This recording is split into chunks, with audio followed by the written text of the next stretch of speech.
Hey y'all, it's Justin Richmond. Today on the show, we're talking to Jon Batiste, someone who I absolutely love for bringing jazz back to late night. From the days of Doc Severinsen on Carson to Branford Marsalis on Leno, late night was one of the last places keeping jazz alive in households across the country. Of course, it would be Jon Batiste to bring that tradition back. Batiste is an overachiever. As a kid, he was a state champion basketball player and a chess champion. And then when he turned his attention to music at age 14 after picking up drums, then switching to piano, he started a band with fellow New Orleans musician Trombone Shorty. And that still wasn't enough. He had to then go to Juilliard. Today, Batiste is the band leader on The Late Show with Stephen Colbert and an Oscar-winning composer for the Pixar animated movie Soul. He also received the highest number of Grammy nominations this year with 11, including Album of the Year for his most recent release, We Are. Jon considers We Are his best work yet. It's an accessible mix of jazz, blues, soul, and hip-hop. Batiste talks with Bruce Headlam today about what it was like coming up in legendary NOLA barrooms. He also talks about setting up a piano in the midst of Brooklyn protests after George Floyd's murder. And he talks about what it meant to have Obama call him personally after hearing his new album.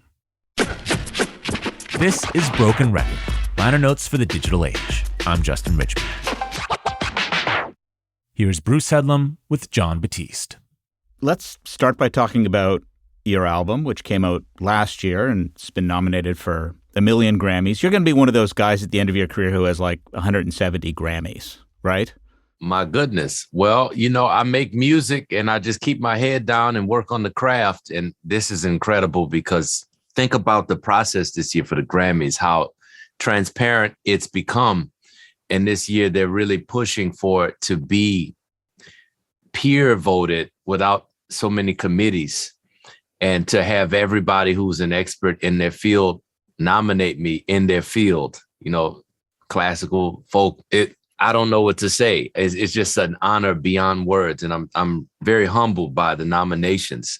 One thing about this album, like listening to it with your other albums, is this is such a rhythmic album. Did you write it differently? Were you writing it at the piano or did you start with rhythm for some of these songs? Well, I think that I'm just getting more and more in tune with my artistry. And I feel like I'm just getting started. Feel like I'm getting better. I don't know why there's this mentality that artists, as they get older, they peak and then at some point they can't find the rhythm again. And maybe that would be true for me, but I feel like this album is my first album. It's almost as if I'm a late bloomer in that way. I started music and recording when I was 16, 17, but this feels like my first album in the sense of me getting my game in my package together. You did start as a drummer, is that right? Yeah, I started as a drummer. I dabbled on piano, but I was not a pianist by definition. Mm-hmm. Now, a lot of pianists I've talked to really started out as drummers. They say it had a big effect on their piano playing. Did being a drummer affect how you approach the piano? Everything is everything. You get a sense of connectivity between all types of activities that you do, especially at that age. I'm thinking about when I was 11. I don't think there's anything that directly impacted the next thing, but it all affected everything. I didn't actively become a musician or a music listener until I was about 15 or 16. Everything before that point was acquired through osmosis. I had so many different experiences from my dad being a musician and my uncles playing in the blues and chitlin circuit of the Southeast United States, and then playing, folks like Jackie Wilson, Isaac Hayes, King Floyd, Lloyd Price, blues singers, folk singers, soul singers of the Black idiom of that time. Then you have my sister who's listening to Cash Money Records and the Hot Boys and Alanis Morissette on cassette tape. My cousins who were advanced music producers at this time, producing, making beats, rapping. I was studying classical piano lessons. My mom, she insisted that I take classical music. She was not a musician, but a very erudite person. She had 2 degrees. She was an environmentalist before it was in vogue. She would tell me to read books and things that I didn't have any real connection to in my environment, but it just kind of got me to thinking about a lot of things. And then I played sports, played basketball competitively until I was 14, 15, won a national AAU championship and things like that, chess championships. I was a gamer and a comic book kid more than a music fan. And then I also went to jazz camps because I'm in New Orleans and I'm studying with these guys who are like village elders. You're talking about Ellis Marsalis, Alvin Batiste, my late great mentor, and the one who actually helped me to find my voice as a jazz musician when I was 15, 16. But this is when I was like 11 or 12, and I didn't understand a word he was saying. And I was just doing it because it was another one of the many activities and things that I was doing.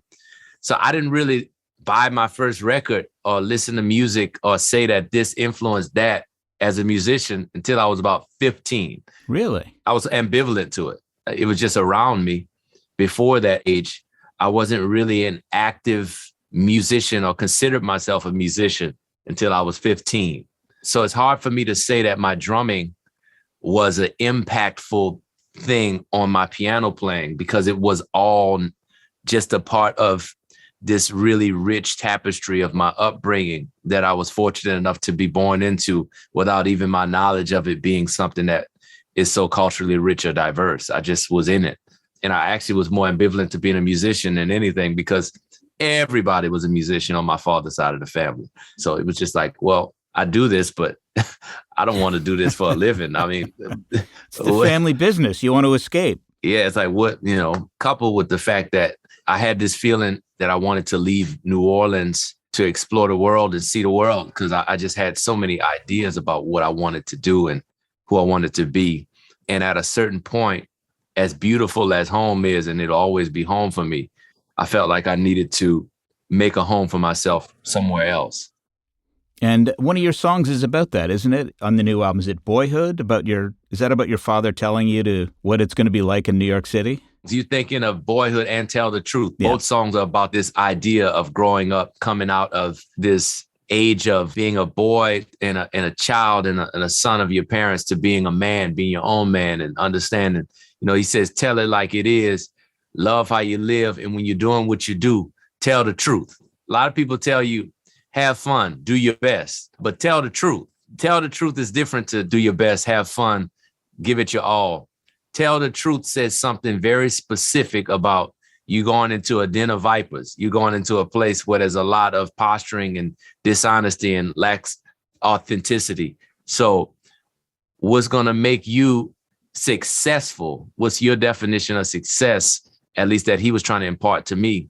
And what that song is about is a lot of people may not see your truth as successful or as the way or as the thing that is what you should be pursuing, but tell it like it is. Love how you live. When you're doing what you do, tell the truth. So tell the truth is really about that. Those lyrics are all true. Listening to that song, my daddy had a small house up on the east side, East Louisiana State Drive, small house up on the east side with a magnolia tree in the front yard. This is where I grew up. He grew up in the times were hard and gritty. He tell me stories about growing up on tour, people coming into the club, pulling out a rifle and the band having to jump behind stacks of amplifiers or driving, packing the van, touring and driving, being the tour manager, the band performing, and also the roadie all in one. Yeah. This is the kind of stuff that that song is about. Wow. Do you think you've been able to do that your whole career? Has there ever been a time you thought, I'm not quite doing it. I'm not quite telling the truth here?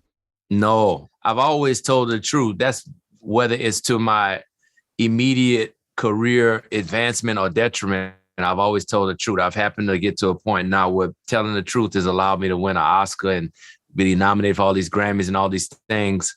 But I know I don't take it for granted. I'm very humbled by the fact that me being who I am and being recognized in this way is allowing me to have success. And I'm on TV and I'm playing A Night in Tunisia on TV. I'm playing jazz and these types of music you never hear on TV. At least when I was growing up, I didn't hear it.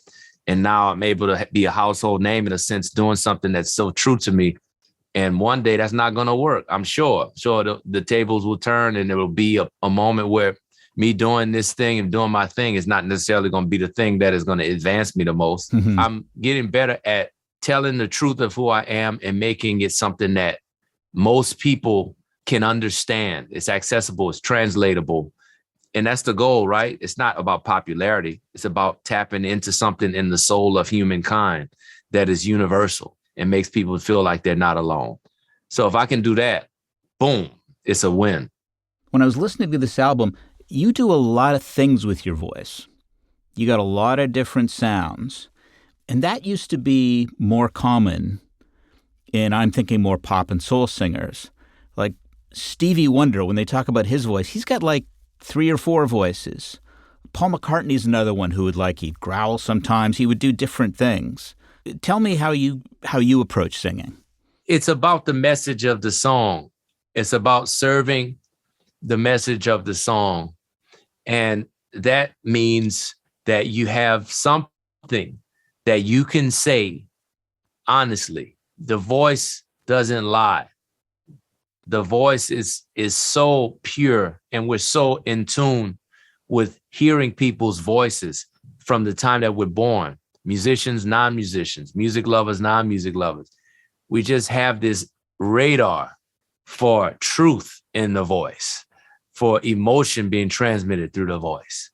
And if someone knows that you're not bought in, or you're telling something that isn't really to your core a truth for you, it's not going to stay connected. But for me, the easiest way to do that is to just be telling the truth all the time, or to say something that you really mean all the time. And if I can't get to that, something needs to be adjusted with the music. Something needs to be adjusted with the lyric. Something needs to be adjusted with the key. Something needs to be adjusted somewhere, because I'm not feeling it. I'm not getting to that space with it. Were there songs on this album that you struggled with to find the right voice for? Oh, absolutely. All of them, I wouldn't say struggle with, but there were a process for some of them that didn't come as natural. Like Freedom came natural. That's the first take that you hear on the record for Freedom. Is that right? Yeah. Sung that straight down. That was just like, I don't know. That was one of those ones. I Need You was like that too. Not the first take, but like in the first 3 takes. I typically only want to do 6 takes at the most. 3 is really my sweet spot. I don't like doing more than 6 takes. I feel like something misses. I'll have to labor over it in my mind for months. Adulthood was like that. Adulthood was the last one I finished because it was such a personal song for me, but it was covert at the same time. You know, it's coy, personal but coy. And just finding that tone and the spacing of it. And the music already said so much. And then I'm also going in that song from singing in my falsetto to rapping, to go from these 2 vocal approaches and have it be connected in a way that feels organic and inevitable. It just took a lot of thought and thinking through. I love the way that came out. Did you sing and rap in the same take? Yeah. Wow. Well, that's not always the case. You know, I think about production quality more than I think about trying to preserve a take. Unless it's the live performance, live band type of album, I don't typically try to perform the take unless that's what's best for the take. Like Boyhood, you mentioned Boyhood earlier. Boyhood, the production style for that is not as a performance. It's more about, this is a produced rap record, a impressionistic rap record. Whereas a song like Cry, that's a performance. That's on stage with the guitar, and we just sing that down with the band. I remember we played that one, and the band was playing. Steve Jordan was on the drums. Incredible Steve Jordan playing. And he was doing his thing, and he started to scream. He said, "Oh!" He started to scream when he found the right pocket. He was like, "This is gonna be the take. You got it. This is it. You got to record. You got to record." You know, we record everything. And he's like, "You got to record. This is going to be the take." And everybody says that. But when he says it, I know it's true. He's got a gift for that. So Steve was locked in. And everybody just locked in at the same time. And when it's like that, you just got to hit it. You got to make it happen, baby. Come on, sing it. Sing it. Was that great guitar solo on the same take too? Yeah, that's Robert Randolph. Robert Randolph is an incredible sacred pedal steel musician, obviously of world renowned. People who know about his music know that he's one of the kings of that style. He knows how to do what he's doing. So you just let him have it. It's really more about finding the pocket, the space where I wanted to put it. Tell me about writing that song, because it seems one of the most plaintive and most kind of emotionally open songs on the record. That right there.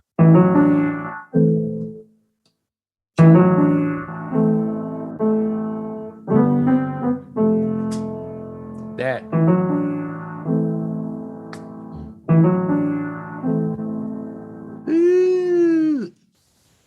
I felt that in my soul. I felt that piano riff. Bodowini.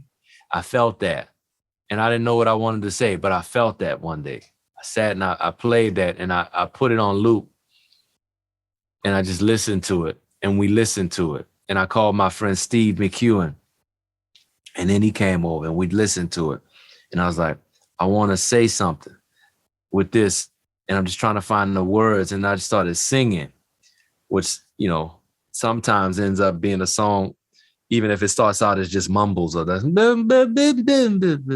just turn into what I really want to say. It's in there somewhere. And I just started cry, cry, cry. I just want to say, I just feel like cry, cry, cry. Yeah. You know, I started singing. I said, I want to cry. But then he's like, that's what you want to say. It came out, the chorus at least, that kind of cry, cry, cry. And then when that was there, that was clear. And when both of those things came together, the song just came out. We just wrote it that day. But I had to call Steve. Sometimes you got to call a friend to kind of put the mirror up to yourself and, you know, this is what you're saying. Can you see it more clearly now? It's like, okay, I got you. So you said you didn't take being a musician seriously until you were around 15 and started thinking of yourself as one. But then you put your first album out when you were 17. What flipped for you? What changed? I got to give a lot of credit to seeing my peers who were doing it and also having mentorship from people who saw something in me that I didn't see in myself. So I'm thinking about peers of mine like Sullivan Fortner, who wasn't a professional musician at the time, but I remember him playing the organ in church. I saw a clip of him as this whiz kid on public access television. He was playing the organ in the church at 4 years old, and he was the choir director. Incredible musician. We ended up going to school together. We practiced together for hours and hours at a time. You know, just seeing him, somebody who was at the level where people were telling me I'm at this level. And then I see this kid who's my age and then, oh, wow. Or seeing somebody like Troy Andrews, trombone shorty, who was out there touring when he was 4 years old. And then he came to me on the courtyard in high school. I was 14 at the time. And he says, let's start a band together, you and I. And we started playing at the Maple Leaf Bar, the historic bar on Oak Street. He's like 15 or 16, I'm 14. And we're playing in this club every week. This New Orleans. So it's not an abnormal thing. But, you know, you got this band led by these two 14-year-olds in a barroom on Wednesday nights after school. And just seeing him do that and recording his first album as a leader and me helping him kind of put that together and us being these brothers at this time where, you know, we're both trying to put this show together and lead this band, which, by the way, is the band that he still leads today, Orleans Avenue. That was the band that we started in high school before I went to Juilliard. So seeing that and experiencing that and saying, you know, this is really a special thing. This isn't just a part of something I love to do with my dad at home. And this isn't just those classical piano lessons that I'm using my ears to act like I'm sight reading Bach, but I'm really just playing it by ear because I didn't know I had perfect pitch. Mm-hmm. Like it's beyond just this activity or this thing that I do. It's this ability to reach people and have a voice and have a real impact in the community and in the world. So something about the epicness of it struck me at that time, seeing those guys who were my age doing things that I thought were really cool. And then having an Jon Batiste in my life, who was a mentor like no other, who would tell me things about his time hanging with John Coltrane, or his time talking to Ornette Coleman about the meaning of life and music being an allegory, a tonal allegory for life, and how that implies free jazz and avant-garde music, which he played. And it was completely alienating to most of the audience, but he was so passionate about it. And he would just share these records with me and make me do things musically that I was uncomfortable with, to the point that I would grow so dramatically over the course of weeks of just being around him, that by the time I was 17, I had reached this point where I had felt there was something worth documenting. I really didn't know how to produce an album. So my father helped me, but I knew I wanted to do it. And he kind of showed me, and that was really my first production. When I was 16, I started writing the music for it, putting the bands together, doing dates around New Orleans on Frenchmen Street, playing with all these older musicians who I admired, really calling them for the first time, nervous on the phone, saying, will you come and play in my band? and then playing the gig and showing them my music, and they're playing. They're like, oh, this is great stuff. And then I'm playing Donald Harrison Jr., who's another one of my mentors and teachers, playing on the album, and really, just saying like, yeah, I believe in this. I see what you're doing, Jon Batiste. I see what you're doing. This is really important. This is the stuff. This is the stuff, man. You have it. Do it. Okay, I'm interested. What did he push you to do on the piano that you said you weren't comfortable doing? It's funny, it wasn't the piano. It was the clarinet. My last year of high school. Yep, 16 years old. He was a great clarinetist, incredible avant-garde, jazz, any style of music, clarinetist. He could do it. He was an incredible teacher, philosopher. One day he just said, this year, you're going to play the clarinet. And the entire year, he studied one-on-one with me, teaching me the clarinet. And this is not the saxophone. This is not the instrument that, you consider when you're a 16-year-old high school to be the instrument that you want to study. But he's obviously one of your heroes. So I did it. And it was one of the most important things I ever did, because he was trying to show me that music and your ability, your talent, the innate thing that you have within you can be applied to anything. It doesn't have to just fit the thing that you're capable of doing today. And that's why I don't believe in limitations of genre or limitations of creativity in any way. If you're good at this thing, then you can apply that same spark to something else if you figure out the code of how you can break into that space, into that world of creativity in this arena. So it was an incredible lesson, because it wasn't about me becoming the greatest clarinet player in the world. I still play on my records. I played on We Are. I played 12 instruments on We Are. I wouldn't have played so many instruments on We Are had I thought of myself as just a pianist, just a jazz musician, just this guy from New Orleans. If I limit myself in that way, I won't make a We Are. I won't be able to be what it is that I am in the world today. So you got to break the limitations in your mind. And that was an incredible way that he kind of planted that seed. That's interesting, because when I was listening many, many times to the record, it occurred to me this is an album actually about music. Mm-hmm. It's made of music, but there are so many references to music. You talk about your alto sax when you're a kid. You mention Obama singing Amazing Grace in one of the songs. Yes, yes. I remember you had a quote once that you said the world mostly sees music as entertainment, but it's much more than that. So did your ideas about music change while you made this record? Well, I've had these ideas about music, and just really the public is coming to the consciousness about these ideas I call social music. In fact, the album that I put out in 2013 is called Social Music. And that was kind of when those ideas really became very clearly codified in my mind, and I could articulate them and I could speak about them. This was like 2012, 2013. And around that time, the name of my band that I was touring with, and now is the house band on the Late Show with Stephen Colbert, the Stay Human band. Stay Human. That's when the band name changed to Stay Human. I just had a very clear philosophical awakening about what my understanding of music was at this time, when I was coming down from Juilliard, playing in the subways, playing in the streets of New York City, and just really kind of figuring out social music. What does that mean in the 21st century? What are these proto forms of music before entertainment? How are they connected to globalization and the connectivity of culture now and the internet and the way that we've all become so enmeshed with each other and have always been, but it's just been more emboldened by technological advancement. How do I represent that as a musician? Social music. So this is a 10-year plus concept.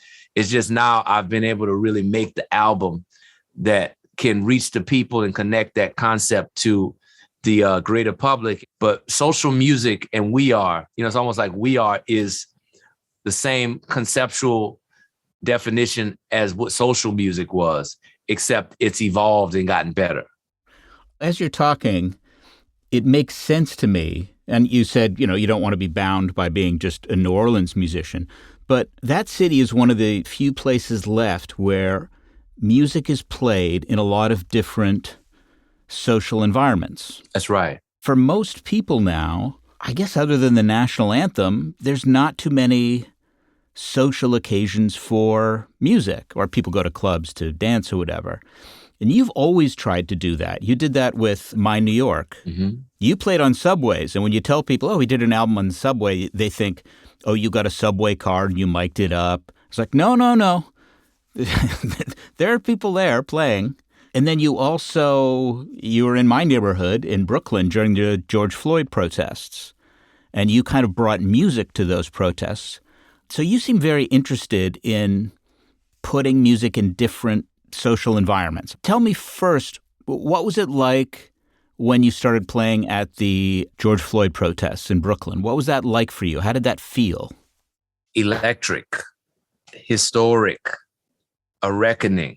It felt as if there was a collective consciousness that was focused on the same thing in a rare moment, in a tragic moment, but still very poignant to see all of these voices rise up to speak to the same thing. In contrast to the division that we were seeing and still seeing in the political sphere, there was a unity that I hadn't seen or felt. And there was also a toxicity to what I was seeing on news media and the presentation of these moments. Even across the world, there were so many moments of protest. It felt unified globally. At the same time, it was this synchronicity that I felt it needed an injection of hope that I think about music being the real universal force of that. I was just seeing people say they're destroying things. Police are battling with citizens and all of this violence and all of this rage. And I just felt that it was such a beautiful moment of synchronicity that if someone with a voice, with a platform, were to rise up and to represent the universality and the beauty of this moment through a musical expression, that would be very important. That's important to see from talking to people before he passed away, like Congressman John Lewis, and the way he would express the feeling of when they were on the bus or in the sit-ins and they would break out into song in the midst of this pandemonium and incredible duress of spirit being crushed.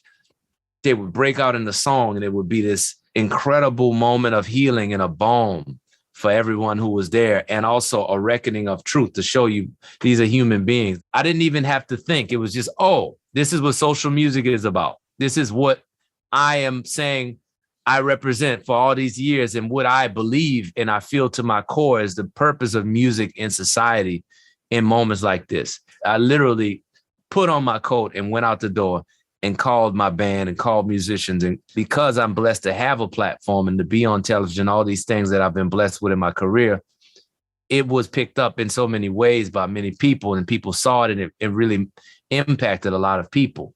But it's not about me. That's just what the music is. That's the truth of the music. It also has a galvanizing quality that can connect people and ideas and can take emotion and transmutate emotion to things that we don't even know.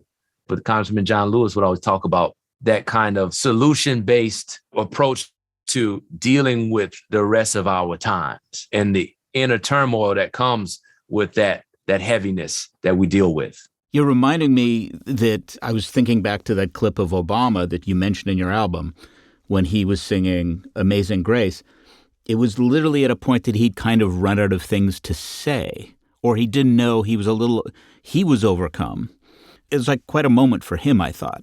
Man, he listened to the album, and this is probably one of the greatest honors of my life. Him reaching out and giving me his thoughts on the album and just telling me that this album is an important piece of American culture and music culture. So to have that reference being the album of him singing Amazing Grace at that church, what that means, what this album is in the wake of, what it represents in the world today, what it represents for me personally as a coming of age, 33 years old, making this album. And then for him to reach out full circle to tell me that I sat and listened to this album. It deserves all the accolades it's receiving. This is an incredible expression of our identity and our ideals as Americans, all these things that are embedded in the album, right? It's not just music. It's an album about music, yes, but it's what is the expression of music being used for at its highest and best use throughout all time. Wow. You're talking so much about social music and music in these different places with bringing people together. But you did it during the pandemic, right? You wrote this mainly in 2019. What was it like when you were writing some of these songs and creating some of this music? Were you imagining different environments? I think the song I Need You said was about the Chitlin circuit. Did each song have a kind of social place for you in your brain? Yeah, you know that bass line. Sure. Don't. You heard that song and you hear a history when you hear that bass line. Ding, ding, ding, ding, ding, ding, ding, ding, ding. That bass line comes with lineage. It's something special about taking things and making them anew by combining them with other things that they maybe haven't met yet or haven't met in that way. And then also taking those elements of things that mean something more and more as time progresses, whether it's going into the past and finding those things or things that are born today and finding a place for those textures and those colors and those sounds and rhythms and melodies and putting them in a new context. It's endless. It's incredibly rewarding to be able to do that, even if nobody hears it. A song like I Need You, that being my first #1 radio song ever, it's shocking. I was not thinking about that when I was making that song. I was not thinking about that song. Not only just seeing the video, the views are mind-blowing for me, staggering to see that, but to see folks make videos of themselves dancing, doing their own dance routines to the song and sending it to me and posting it online and all these things like that. For what it represents, mind-blowing. Mm-hmm. Do you have a favorite video that someone has sent in? The favorite thing that I remember over the pandemic, we did these dance parties, these dance gatherings, really. I would host these things online and folks from all over the world would tune in. We'd go online. I would go on live and I would dance with people, playing the song, playing other songs just for hours at a time, 2-3 hours, dancing on Sundays. And people would tune in. I would add them to the screen and we would dance together for a song. I remember there was a moment, there was somebody in Brazil. Then there was somebody who was in Seattle or San Francisco. And then there was somebody who was dancing in London or something. And it was just incredible. Just like they were like dancing outside on the balcony. It was nighttime. And then the other people were dancing outside in their car. They were like, oh, he added us to the live. And they stopped the car on the side of the road, jumped out. Somebody was holding the phone and they were taking turns. It's just such a beautiful expression in a moment where all we see is this kind of darkness and people are talking about isolation, and we got to hold on to our humanity and not let the emotions that can overwhelm us take our humanity and strip it away. You were talking about trying to put together, that little bass line with different kinds of music. It makes me think that, the New Orleans piano player that you remind me of a lot is James Booker.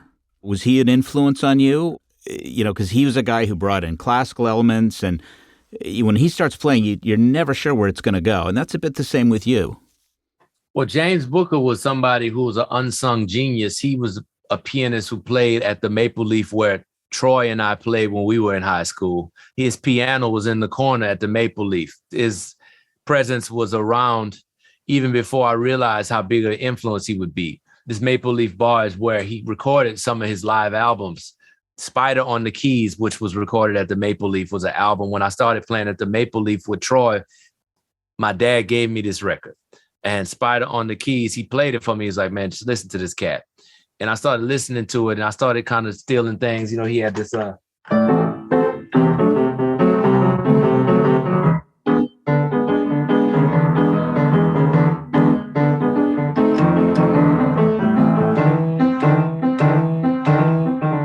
that kind of, that little feeling to his playing. I started copying that, and a lot of stuff I would cop, just take and absorb. And then folks started telling me around the town, the Nevilles are different musicians who I admired, looked up to, and they knew Booker. It would be like, man, you like Lil Booker. I'm 14, 15 at the time. They were like, man, you got the hands like him too. And then they were like, man, you look like Booker. I had a few musicians over the years that seems there's a magnetism from them being in the world and not being here anymore, and then me being here, and there's a magnetism to their art and the things they left behind. Thelonious Monk was also like that too. When I was 19, I listened to him exclusively for almost a year, and it was just something, it was a magnetism to his music and his piano playing. There's like a handful of musicians like that where it feels like something is pulling me toward their work. Are there a lot of New Orleans pianists in that list for you? Like, are you the kind of guy that we would hear, like, do we hear any Professor Longhair in the way you play? Or do we hear like Jack Dupree or any of these kind of guys? Yeah, I think there's a natural bond to all of the musicians who come from the community. You don't have to study them to have that in your playing. Well, Booker, it was an added level. It was an added kindredness that whether he was from New Orleans or I was from New Orleans or not, whether he was from Omaha and I was from Japan, there's a kindredness to his approach to music that's more genetic. It's more innate. Nina Simone is another one. It's incredible what happens when I listen to them. It's almost like when I'm listening to them on the record, I can become them, or I can be in their mind. It's a really weird feeling that I don't know how to describe other than that. But yeah, Professor Longhair I wouldn't say he's on that list for me in terms of that feeling, but as far as influential figures, him and Louis Armstrong are probably the two most mythological figures from hometown who I knew before I even knew. Yeah. you every Mardi Gras, I remember vividly, it was like a lightning bolt struck me when I heard the Mardi Gras ad come on TV, and it was every year they would play a Mardi Gras ad for a few years when I was a kid of Big Chief. And that's a Professor Longhair standard. And this piano like the...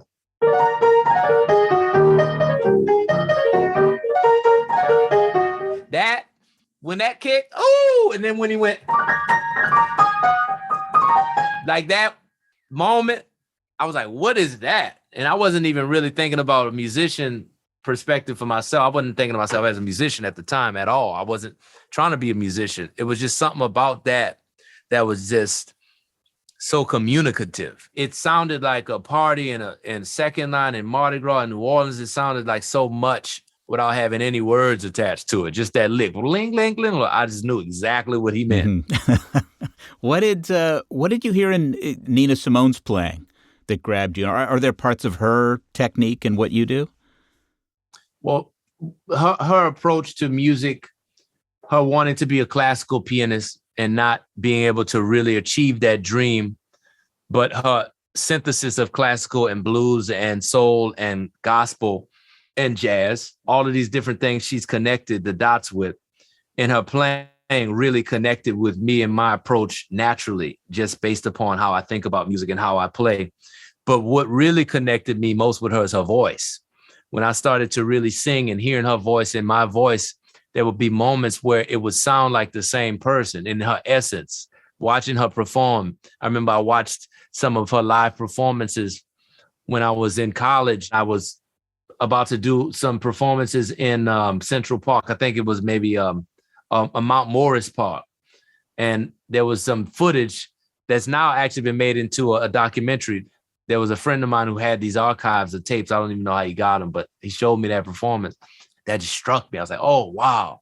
And her voice, her tone, and there's a relationship in her tone and the way she plays the piano and her essence that really is connected to how I feel about music. I've heard you say that your piano playing was influenced a lot by Hendrix. Is that true?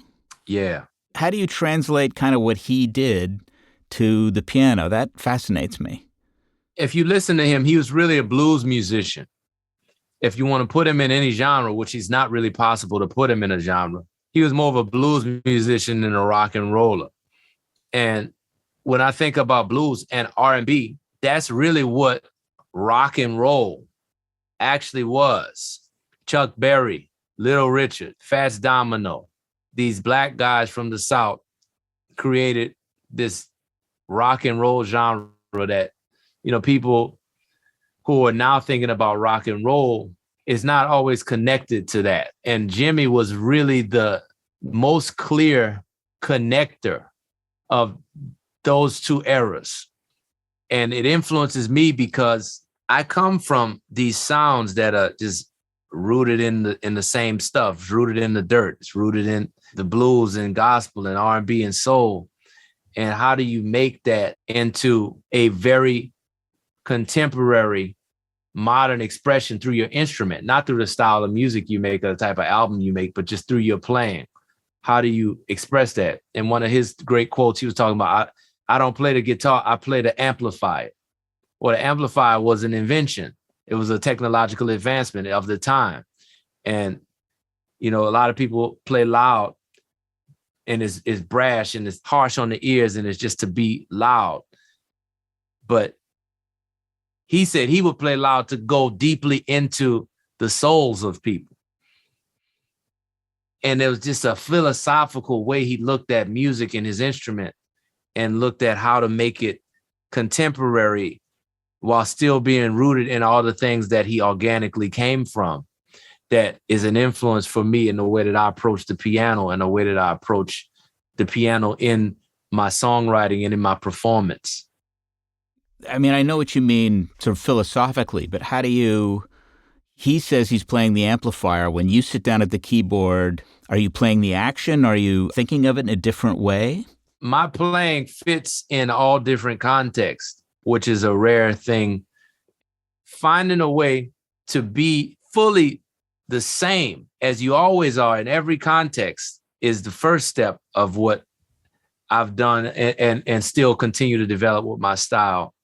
And that's something that is not as obvious as, you know, I'm playing now through an amplifier, but takes a lot of thought and ingenuity to really come up with a style that doesn't sound like you're changing hats or you're becoming another musician every time you play in another context. And that was the first real tangible innovation. If you listen to my records, if you listen to my performances, like go listen to me playing with my late friend, the incredible Mac Miller on his last television performance on The Late Show when we did his song Ladders. You know, listen to me there and then listen to me playing with Willie Nelson and then listen to me playing. Just, it's a good study. You know, I always try to do this with my friends, my fellow bandmates, try to give them a blindfold test and ask them, who's that on piano? And they always figure it out. And that gives me great joy because I've spent a lot of time to find that sound. Right. Oh, that's very interesting. There's a lot of Curtis Mayfield on this record, I think. You know, I can hear it in To Tell the Truth and Adulthood and Show Me the Way particularly. Were you always a fan?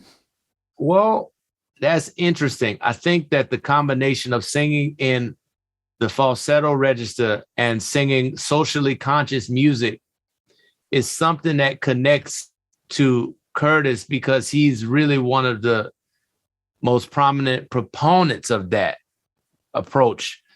I wasn't thinking of Curtis when I was making the album, although the comparison is the highest honor that I could ever hear, because knowing what he represented in his time and being a fan of his just generally as a fan of music, I really do take that as a high compliment. In full transparency, I wasn't trying to do that.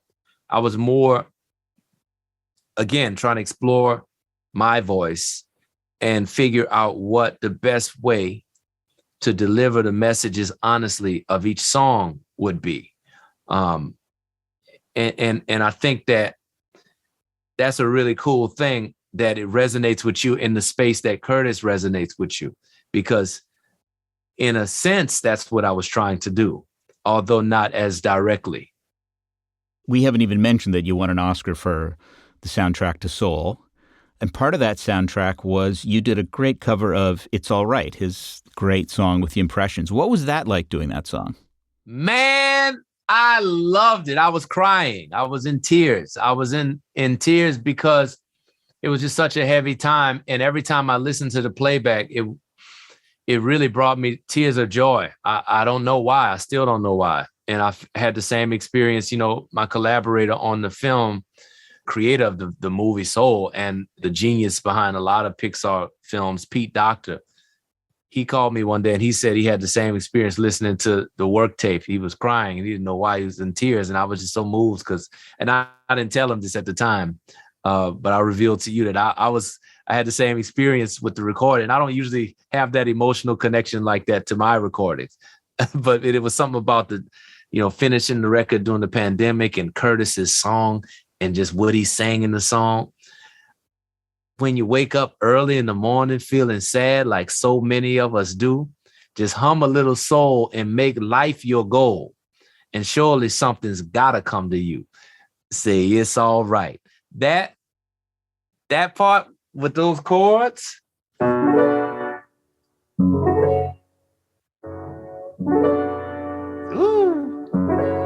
This is hum a little soul, make life your goal, and surely something's gotta come to you. Say it's all right. You know that? What? It hits you. Man, I could go on and on about that song, but yeah, man. Now, in that context, I was definitely thinking about Curtis and trying to uphold the essence of that song and the ethos of what he created, but make it my own and make it match the film and all that. So it was truly a special experience finding that balance. Mm-hmm. Now, when you play these songs live, this is a more pop-oriented album, and it's more produced in a way than some of your other work. And I guess I'm interested in how you balance your love of jazz improvisation, or improvisation in general, that you came to through jazz, with this idea of kind of more formal compositions. How do you think about it when you're playing these songs live? You supersede their expectations and you crush them with brilliance. You make that sound easy.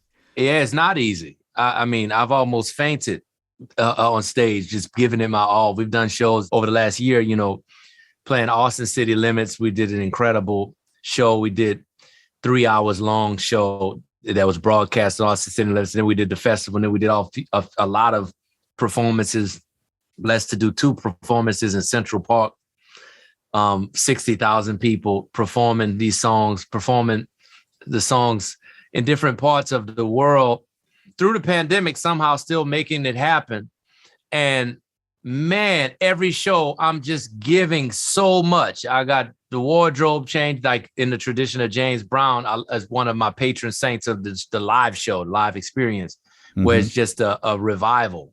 It feels like you are connected to something greater than yourself, and you're in the audience, and it's not about me. It's about that feeling prevailing. It's just about capturing the people, putting them in this space together and experiencing this vibration that is just transcendent. And if you do that, they're not going to worry if you didn't do it exactly like the record. I'm interested in what you learned about tapping into that frequency, into getting that concert experience. Have you learned how to do that? How do you approach that? Well, you talk about this being my first kind of very produced pop album, and it really is. I say it's my first album in many senses because my extensive history up until this point of doing completely independent albums since the album I made when I was 17. And I love that because it allowed me to have 15 years of being a live musician as a band leader, and also the time before that when I was a kid in New Orleans playing in bands. So when it comes to a live show, I feel like I have multiple degrees in how to put on a live show. I also have a time in my life that I'm blessed to be on TV, which is incredible with the genius of Stephen Colbert. But that's also putting it into perspective. For the last 7 years, I haven't been able to tour. So when I'm ready to tour and when I'm done with the show, I'm about to knock people's socks off. I'm about to blow their lights out. You have not seen the fullness of what it is that I'm about to bring to the stage. I am not worried about that part at all. That's the part that I feel like is like that's the 1-2 punch. Like that's the second punch. That's the like, bam. I mean, listen, we are ready. I am fully ready. Okay. Well, this album it's a great jab. So thank you so much for talking. It's been just great. Let's get it. Thank you again. Yeah, baby. Thanks to Jon Batiste for talking to us about making his new album, We Are. And we hope he wins all 11 Grammys that he's up for. You can check out a playlist with all of our favorite Jon Batiste songs at brokenrecordpodcast.com. You can follow us on Twitter at Broken Record. Broken Record is produced with help from Leah Rose, Jason Gambrell, Ben Tolliday, Eric Sandler, and Jennifer Sanchez, with engineering help from Nick Chafee. Our executive producer is Mia Lobel. Broken Record is a production of Pushkin Industries. And please remember to share, rate, and review us on your podcast app. Our theme music's by the great Kenny Beats. I'm Justin Richmond.